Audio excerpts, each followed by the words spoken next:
This is Hunt Nebraska, the official podcast for insight into Nebraska's hunting and shooting sports community.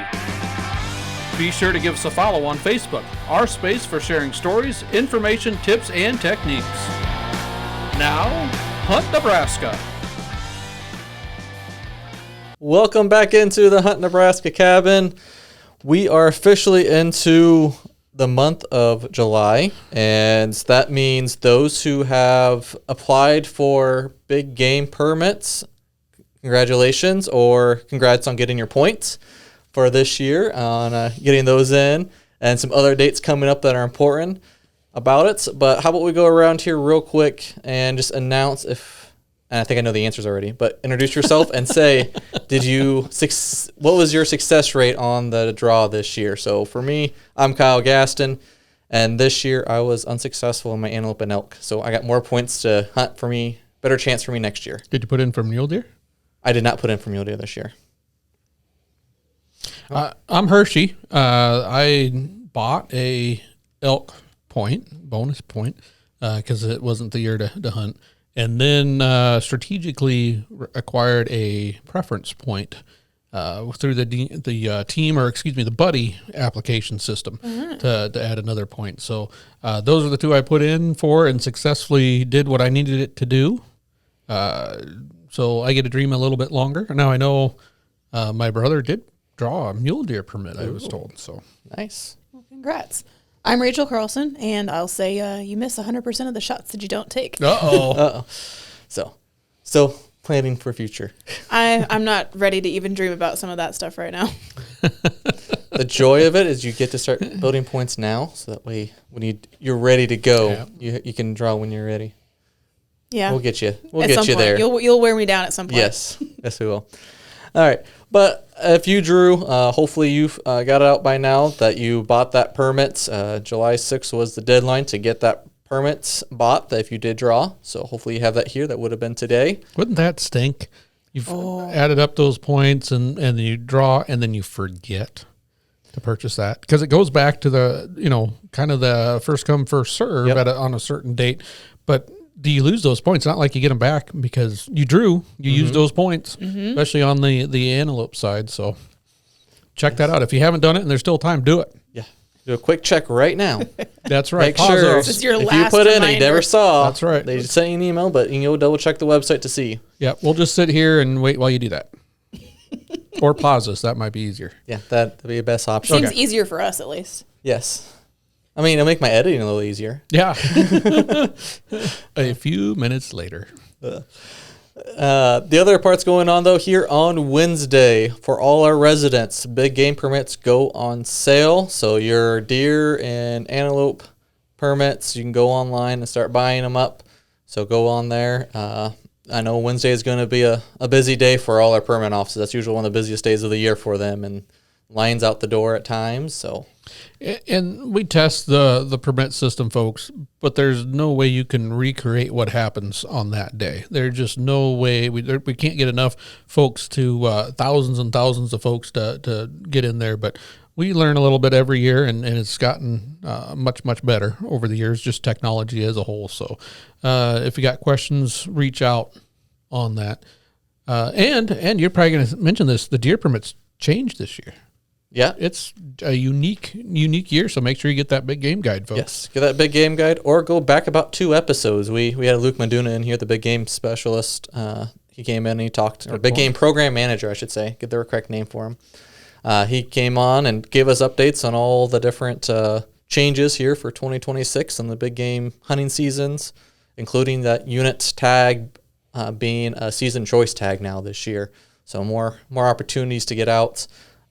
If you do look at the big game, it did say that they were reviewing a 1-buck state, allowing a permit to only take 1 antlered buck, but that's got tabled for future. We'll be discussing the future meetings, and just, more research will be done on it to see if Nebraska will take into that more. Again, we talked about that in previous episodes too. So if you want more information on any of those updates and change, check out those previous episodes or read the guide or reach out to Game and Parks and we can help answer your questions. And then if you are a non-resident listening and wondering, well, when's my turn to buy a permit? July 22nd. So give a couple weeks out still, but you'll get then your opportunity to buy your permits as well. At that point, it's pretty much open for everybody. Then I think August 8th is the official date. If there's any leftover permits from any of the other draws and those type of situations, then it goes into general period to anybody can purchase. So there's some more dates all coming out through there, but the biggest one, July 8th for residents, July 22nd non-residents. Get up there because the permit quotas have been reduced for some areas. So you want to make sure you get those permits before they run out. Good. Well, that's the updates on what's all going on. I think we need to do a little recap, though. We were all in Grand Island last week, at least for some part of the week, or for some of us, the entire week, enjoying. You at least got to be indoors and not have to suffer the rain, then the heat, then the rain, then the heat and the mud. Yeah, But it's not a bad gig when you're on one of the air gun ranges. yes. Well, yes, we had the National 4-H Shooting Sports competition going on there in Grand Island. They're at the Bonner Park, and then also up at Heartland Shooting Complex. Am I Heartland correct? Public Shooting Park, yep. Yep. So we had those, we agreed, 10, was it 10? 9. 9 disciplines. 9 we were disciplines. trying to trick you into a 10th 9 one, trying to create a disciplines. new one for us. But yeah, so little recap. Who wants to talk about a little bit of what they experienced did, or recap what happened out there? I think we defer to Rachel because she was there the longest. You showed up on Saturday? I actually went Sunday. So Sunday. finished setting up on Sunday morning, and then we have check-in. So all the disciplines come in and check in. They get their equipment weighed and measured and their shoes checked if they're certain disciplines. And then once they're all checked in with their coach, then they practice on Monday. They compete in the morning on Tuesday, practice on Tuesday afternoon, compete in the morning on Wednesday, practice Wednesday afternoon, and do their final competition on Thursday morning for all the disciplines. And, of course, we have awards ceremonies on certain nights, and the final one's on Friday morning. Friday morning. Mm-hmm. So you're dealing with shooters from pretty much Monday from check-in all the way through Friday for final awards. So Sunday through check-in, yeah. Sunday through check-in. So you got a full week with a lot of these participants from how many states? Overall, for the entire event, it was 42 states. I couldn't quote you how many were in each particular discipline. 42 states represented there, hundreds of shooters across the line. It was a record this year for number of shooters. It was 766 who participated. Ooh. Nice. Great to hear when records are being made. Mm-hmm. All in Grand Island from all over. So it's quite impressive that Nebraska gets to host this large event and get experienced shooters with different, little bit, all using a lot of the same techniques, but just a little bit different variations I see, or it might even just be the way they call for Western shotgun range, the way they call for targets. Get There's to a hear the certain different regionality slings. to it, Yes. isn't there? Yeah, It's you get interesting. There's a bit. It probably also has to do with the equipment and if they're using push button or voice activated trap throwers and all that. But yeah, and what's amazing, and you're dead on, Kyle, and that it's really cool that Nebraska gets to host this. I did not realize this, Rachel, but 2008 was the first year that this competition, and back then I think it was called the Invitational, came to Central Nebraska and Grand Island rolled out the red carpet now, and they continue to do so. And I think it was 2008, 2009, because I believe it was every 2 years they're going to rotate it, and it disappeared for 2 years, and people realized what they had here in Nebraska, and it came back, and I don't think it's ever left since. And so it's been going on for quite some time. We celebrate. I've got a hat that says 25 years of the shoot, and that includes not just here in Nebraska but other spots. But I don't foresee it leaving Nebraska very, very soon. It's hard to find another central location that has all the amenities that Grand Island has for shooting sports, because Harlan Public Shooting Park has all of those rifle and pistol bays. They have a spot for muzzleloader. They have trap, skeet, and sporting clays ranges. Yeah. So an Archery archery spots. field. Archery spots and fields. Yeah, it's amazing. It's quite the beautiful city park and powered by Hornady out there, which is a lot of fun. Hornady. I'm sorry, Hornady. You had it That's right one the of those first time, I things think. that I have been told how to mispronounce that 2 different ways, and I know how to pronounce it, but I always make the mistake. Hornady. Yep. And even then, we have the facilities there in town too for the air gun competitions, and then also even the testing and check-ins and just a general event for, I don't want to say, is it the parade or the opening ceremonies? Opening ceremonies, Yep. yeah. That's in the arena there that just changed names. Heartland Event Center. The Heartland Event Center, which will next year be the Big Iron Event Center. Oh. Sponsors. Sponsors are changing. And so that's exciting. I think that was announced at the closing ceremonies this year. Good. And then it's at the Pinnacle Expo building is where the air gun events are, so that we're able to hold air pistol and air rifle in there at the same time. And all that stuff is all within walking distance of each other. You have pretty much all is separated by the parking lot. So, yeah, it's nice to have two locations within 10 minutes of each other that host all these competitors, including all the hotels, and that Grand Island made a perfect spot in the central part of the U.S. Yeah, I'd say so. And you got to remember, how many participants again? 766. And they're not showing up alone. They got coaches, there's parents, there's siblings, there's grandparents, there's supporters, there's fans. I mean, it's for every participant, it'd be interesting to know if they, there's 2 other people, 3 other people. Depends on the state and how far away they come. So, some of them come on a bus altogether. And so I saw that, which is, I mean, there's some pretty big trucks coming and going. But when one of those big tour buses come in, it's something else. Well, speaking of sporting competitions for shooting sports, there's a few competitions coming up yet, a couple this month, and one's coming down here in the early part of the fall. So I thought we could kind of touch base a little bit what's going on and might be happening around you here in the state of Nebraska. So going on here, starting, if I'm doing my math right, it should be here within this week, the Cornhusker State Games are kicking off. They run from July 9th to the 19th. Already? Yes, they are. This comes up so fast. It does. Yeah, it's here. I mean, registrations are closed, so it's definitely on the gauge of get going. For shooting sports events, they may not be closed. Oh. So if you're hearing this, check it out. You might be able to still, and you pick up on any of these that you might be interested in, check it out because you might still be able to register. They typically don't close registrations on the shooting events until the day or 2 before. Oh, see, I'm learning more things here on the podcast. And they're both weekends, so most of the shooting events will be on the 11th and 12th or the 18th and 19th. Okay. And a lot of them will be out in Grand Island, but not all of them will be out in Grand Island. So if you're interested in archery, that will be out in Grand Island at Third City for the most part. Yep. And then otherwise, if you're shooting National Archery in the School style archery, that will be here in town in Lincoln. Mm-hmm.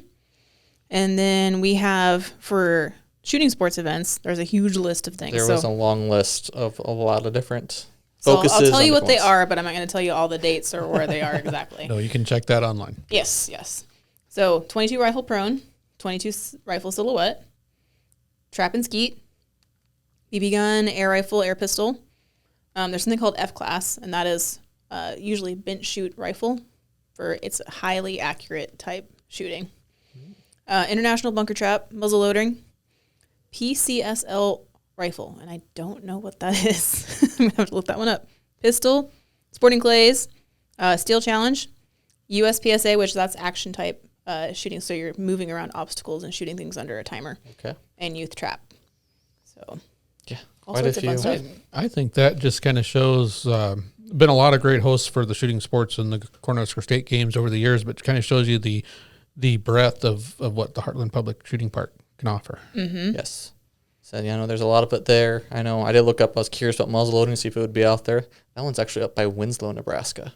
They have a range up there that the muzzle loading competition is going on. So, and I was looking up just a few of them to see where it was all going on. And like same with the BB gun being here at our very own Turpin Outdoor Education Center there. Yep. So we have they're going to be all around. So if you're interested in something, you definitely need to look it up to see if one is interest to you, and then 2, where's it at and when's it going on? And one of the things I'll say is we've got some amazing, archers, shooters, shotgunners, whatever here in the state of Nebraska. But the cool thing about the Cornhusker State Games and some of these others that we're going to talk about, sometimes you just go to do it for the fun as well, because it's kind of neat seeing those opportunities and being part of something really large like the Cornhusker State Games. Mm-hmm. And there's people that realize they're not going to medal, but that's okay. They're just out there to enjoy the opportunity. If it sounds fun, I'd encourage you to call the sport director and be like, I don't actually know how to do this. I haven't done this before. I'd like to try it, because a lot of them will help you out. They'll either hook you up with somebody, or they might have a suggestion on where to get some equipment real quick, and they'll guide you through it a lot of the time. Good point. So if something sparks your interest, just try it out. That's the best way to learn. Yeah. I mean, not going to hurt anybody's feelings by making a phone call and asking how do I do this? How do I learn? Because you'll find out the shooting sport community is very welcoming and encouraging for those. Yep, because everybody I've been running into have been always wanting more and more people to join and want to spread their great sport with everyone.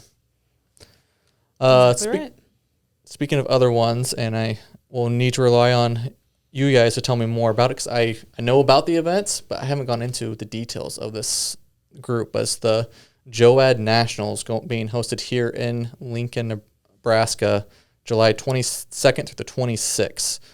So I know this part, JOAD. You look at me funny. What am I doing? Keep going. Okay. I'm not trying to judge you. Well, I'm getting the side eye here from Rachel. It's fine. I'm just trying to pay attention. I'm actively listening. Okay. So Junior Olympic archery is going on here. It's a national competition. I assume there's maybe some level of requirement to get into this competition. I think the requirement is you have to be a USA Archery member. There's no minimum score or anything else like that. And we're bringing in people from all over the U.S. to come. And like I said, it's a national event going on again here in Nebraska. Again, Nebraska doing a great job being one of those centrally located, but willing to host these large national events. And our own David Wolf at the Turpin Outdoor Education Center is kind of the connection there among others here in the state of Nebraska. We're well over 800 registrants. Yes, we are. And that's just for the students. There's also an opportunity for some of the coaches to take part in a shoot as well. That does not include them in that number. We might set the record. That's what I heard. I heard. And we've still got till the end of this week, I believe, July 9th to register. So we might, that'd be pretty cool. What is this coach's shoot you're talking about? What's that? What's this coach's shoot you're talking about? I don't know about that. I can't tell you. I think it's hush hush. Okay. I think so. There's a secret. But the cool thing is here, We'll talk to David. your Turpin Outdoor Education Center is the official off-site practice location for this big national event, which we're trying something new. We're going to learn quite a bit. Yeah. And we're going to see, last I heard, close to 400 have signed up for that. And hopefully they don't all show up at the same time. That's the goal. Yeah. Is that we spread them out a little bit. We got the room, just not all at once. Yes, exactly right. So those kids coming in for Junior Olympic archery development, they're all that underneath 20 years old. Okay. And depending on their bow class and their age, they shoot at different distances and different targets, but they'll all shoot the 72 arrow round. So they'll shoot a qualifier, and then I think they shoot eliminations as well. Yep. Nice. And like I said, this is taking a course over 4 days. So this is going to be a multi-day. The shooters get to shoot multiple times. Do they get past that qualifier kind of for those, or is it just a one time and shoot, or how does that usually there's work? A qualifying round and then a certain number in the top shoot that elimination style. I think it's generally this top 64, but don't quote me on that. So yeah, if you see a large influx of people carrying around bows in the Lincoln area, you now know why in that last week of July. Make them feel welcome, point them out to your favorite restaurants and cool places to go. I mean, we're happy to have them here, and we want them to be able to come back. Yep. So excited to see that. I know the Turpin staff's getting very busy on getting that all prepped, ready to go, making sure we have additional range officers and people trained, ready to go to help handle that influx of practice shooters, and get to go watch some really good archers that'll get to show up there. Because this is, as I mentioned, the Junior Olympic archery development, but this is potentially the future of the shooting sports at the Olympic level for these events. So yeah, I wouldn't say that some of these kids probably aren't already on that track, because for some of those Olympic level archers, they're recruiting them when they're 17, 18, getting ready to go. Getting prepped for 2028. I just say I haven't had that knock on my door yet, so I figured it was just a few more years. Got to show off your skills a little bit more there, Hershey. Well, I don't like to brag. Though, last event we want to touch on here today, I'm sure there's plenty of other great shooting competitions going on across the states. So make sure to always check what your local leagues are going on, because I'm sure they have their own competitions, leagues. I think some stuff going on. Elk Creek's going on all the time. Keep seeing flyers pop up on my Facebook page for it. So there's always stuff going on. Even if you don't want to go to one of these national large events, you have some local leagues too. But coming up this fall is a big celebration there, going for 50 years of our Pressey Smallbore Silhouette Invitational. I believe I got that name correct. That's enough words. It's pretty good. There we go. And we have the director of that shoot sitting right here next to me, Rachel Carlson. So, So we're going to be celebrating the 50th year of that shoot. So that's extremely impressive. That is. Mm-hmm. And it will be out at the Pressey WMA, which is near Oconto, Nebraska. And this is not as big of an event as the Cornhusker Trap Shoot. I mean, we're not getting, 2,000 kids out there.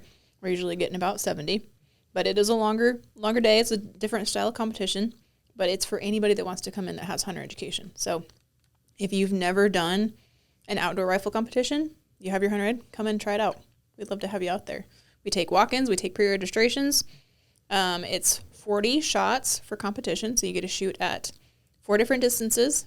You get to shoot 10 chickens, 10 pigs, 10 turkeys, 10 rams. If you get 100% of them, hopefully you get most of them.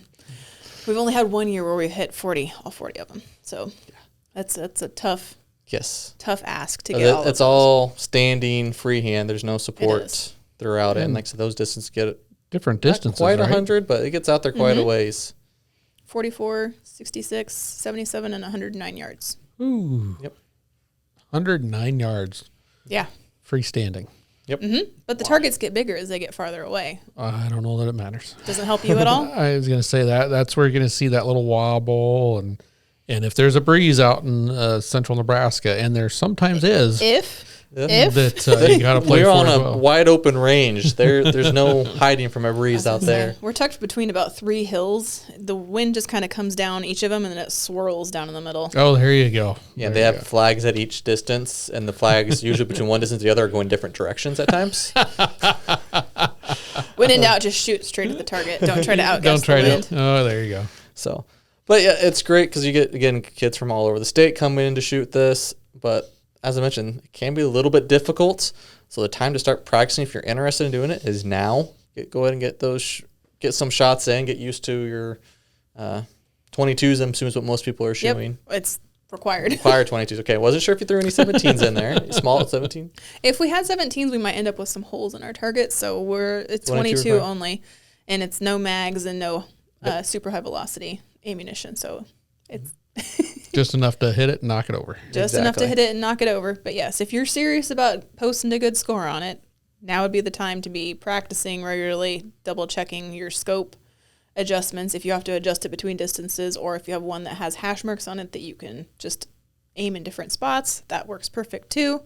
But you need to know your equipment if you want to, post on the high level of the awards. We do arrange the awards such that if you're a novice, if you're brand new, you stand a high chance of getting a medal as well. So we do categorize things down pretty deeply and make sure that the newbies have a chance at something cool as well.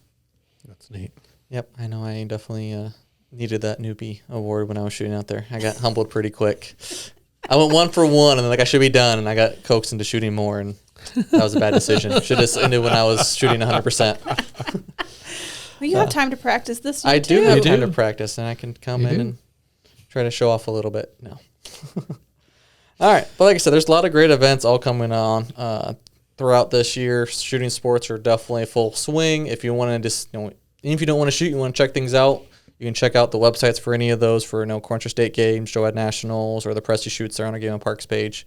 If you want to come out and check any of them out, you don't feel pressure you have to shoot, but we also love having people come and attend, watch, and learn more about our shooting sports as well. But do you guys have anything else to cover on shooting sports before we wrap this one up? Just to toss it out there, obviously, if there's some listeners that know exactly what I'm going to say here about why we're so, supportive of the shooting sports and disciplines here in the state of Nebraska and nationally, is it helps fund conservation at a very big percentage of Absolutely. what our biologists here and hunter education and all that often gets paid for by folks taking part in the recreational shooting sports. Yes, they do. So That go team.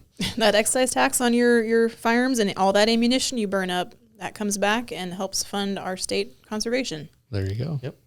Helps make a lot of events possible. Plus, it gets you ready for the fall seasons and Absolutely. and all that stuff. There's So, that too, yeah. Yeah, that helps.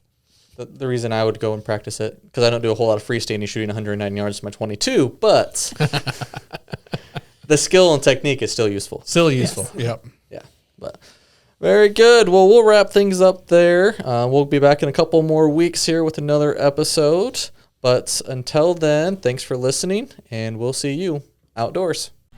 Hunt Nebraska, brought to you by your Nebraska Game and Parks Commission.